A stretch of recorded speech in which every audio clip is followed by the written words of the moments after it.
kadib howlgal iyo ciidamada ammaanka ay xalay ka sameeyeen xaafado ku yaala degmada Wadajir ee gobolka Banaadir ayaa waxa ay ku soo qabteen waxyaabaha ammaanka dooriya oo iskugu jira xashiish markii ay ka war heleen gaari lagu diyaarinayay maandooriyahaas oo degmada Wadajir ee gobolka Banaadir laga abaabulayay.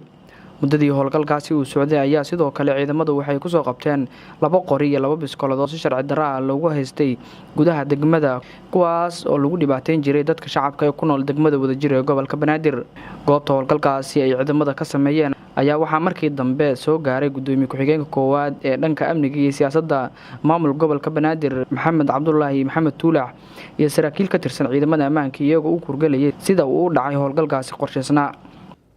waxay halkan ka sameeyeen howlgal habeenadan isxigay xalay u dambeysay waa nimid saldhiga habeenna ka horeeyay.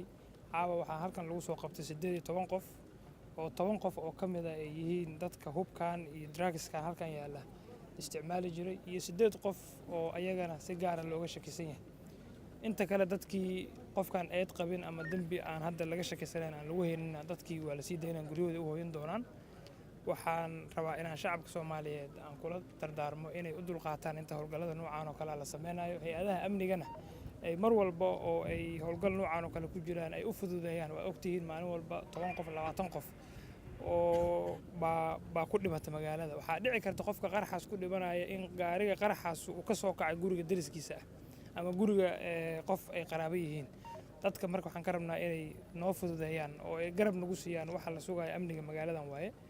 maalin walbana uma dulqaadan karno in 10 qof iyo 15 qof oo walaalaheena ama hooyooyinkeena inay ku dhintaan.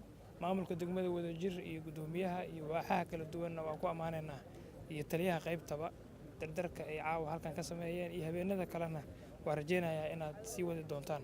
saraakiisha ammaanka ayaa ku tilmaamay howlgalkaasi oo ahaa mid qorsheysan isla markaana uu qayb ka yahay qorshaha sugidda amniga caasimadda gobolka Banaadir. intaan la eg waxaana waa qamri weeye. waa qamri original ah, waa whisk. waxyaabaha waddankayaga ku soo biiray oo aadka waddanka u haysta ayay ka mid tahay. beertaad in beer xashiish in guryaha dhexdooda laga beero. qamriga intaas la eg in waddankayaga la keeno, in xashiishka sidaasa waddankayaga uu caadi ka noqdo. intii aan dembiyada kore iyo waxa kore la dagaalamaynay hoosta ayaa maaragtay arrintu ay sidaas ka tahay. howlgallada ayaa kuwa joogta iyadoo sidoo kale shalay hay'adaha ammaanka dowladda Soomaaliya ee dekedda Muqdisho ku qabteen maandooriyaal badeeco ahaan lagu iibgeyn rabay magaalada Muqdisho. Cabdikariim Maxamuud Shadane, warbaahinta Jubbaland, magaalada Muqdisho.